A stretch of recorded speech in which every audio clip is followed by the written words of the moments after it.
Hello दोस्तों, जैसा कि आप कहानी के फर्स्ट पार्ट में सुन चुके हैं कि कैसे अमन और शिवानी एक दूसरे को ट्रेन में मिलते हैं और दोनों में दोस्ती हो जाती है और जल्द ही ये दोस्ती प्यार में बदल जाती है। और ये दोस्ती कुछ ही दिन चलती है। शिवानी अमन से दूरियां बना ली। वजह क्या थी अमन को नहीं पता। वो दोनों बिल्कुल अलग हो जाते हैं और कुछ ही दिनों बाद शिवानी अमन के पास फ़ोन करती है। अमन कुछ बोलता उससे पहले शिवानी फूट फूट कर रोने लगती है। अब इसके आगे अमन शिवानी से पूछता है कि आप क्यों रो रही हो, और शिवानी बोलती है बस कुछ वजह थी, प्लीज़ मुझे माफ़ कर दो।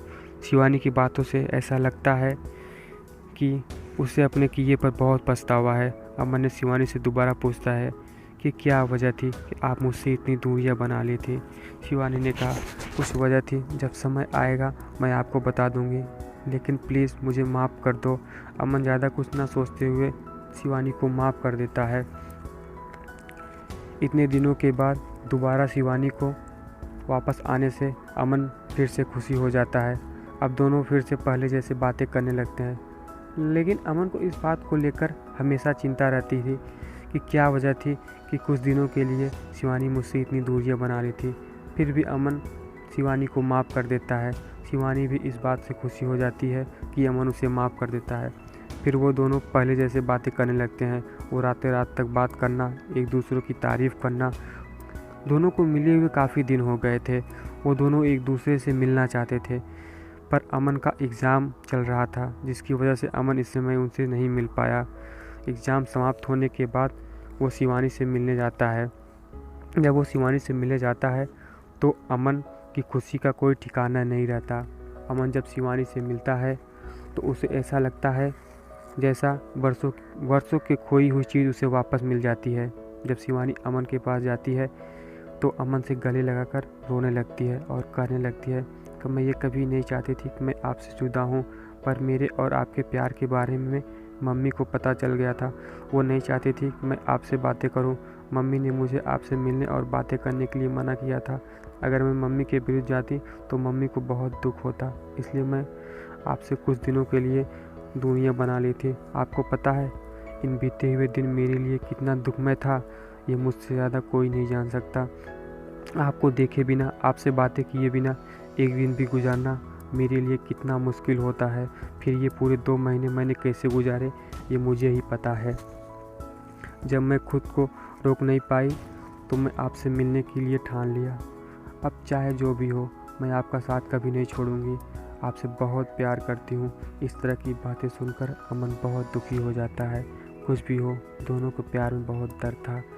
अब वो दोनों वापस अपने अपने घर जाने रहते हैं।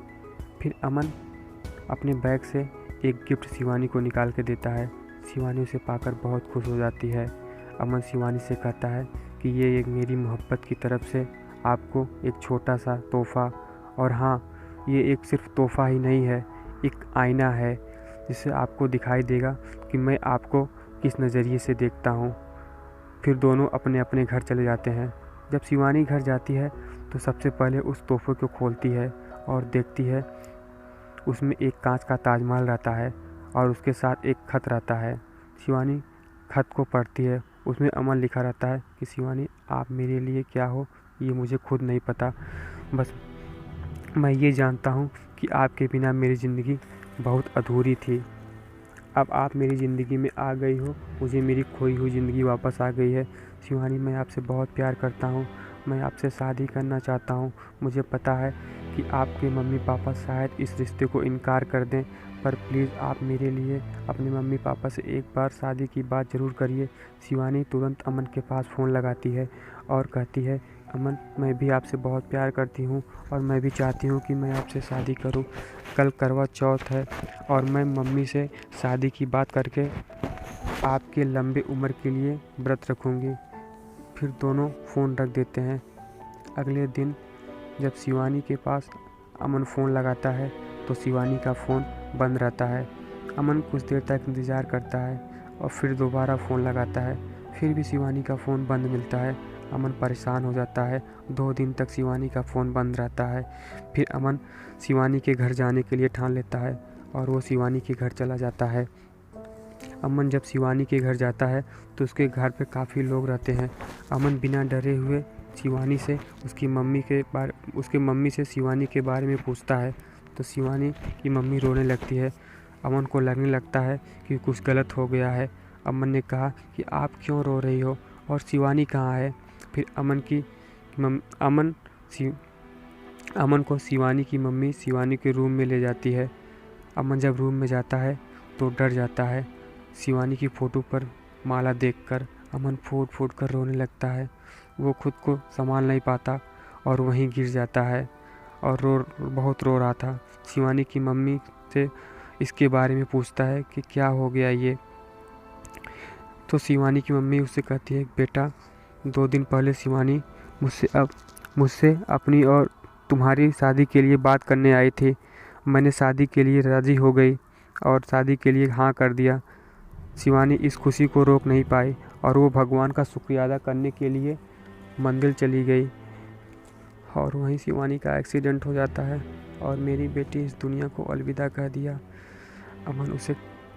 अमन उसके कमरे में लगे फ़ोटो से चिपक कर रोने लगता है।